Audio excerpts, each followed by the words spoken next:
नाशिकच्या जागेवर अद्यापही राष्ट्रवादीचा दावा कायम आहे। नाशिकसाठी आमच्याकडे अनेक उमेदवार आहेत असं भुजबळांनी म्हटलंय। नाशिकचा उमेदवार लवकर ठरला पाहिजे असं छगन भुजबळ यांनी महायुतीच्या वरिष्ठ नेत्यांना सल्ला दिलेला आहे। महायुतीच्या उमेदवाराचा प्रचार करणार असं भुजबळांनी म्हटलंय।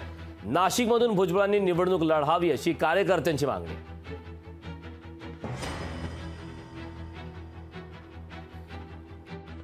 तुमचा दावा नाशिकच्या जागेवर आहे आणि आमच्याकडे आहेत ना उमेदवार। आमच्याकडे माजी खासदार देविदास पिंगळे आहेत, आमदार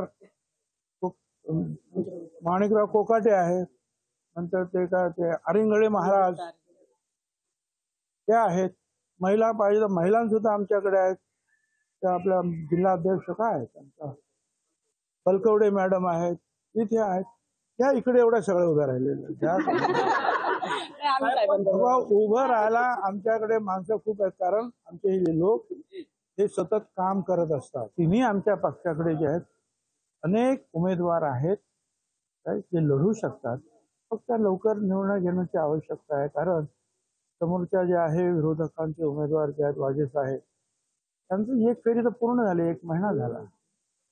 1 महिना प्रचारात ते पुढे आहेत। जेवढं लेट होणार तेवढा थोडाफार परिणाम होतो। लोकशाही मराठी ऐका, पहा, जागरूक रहा।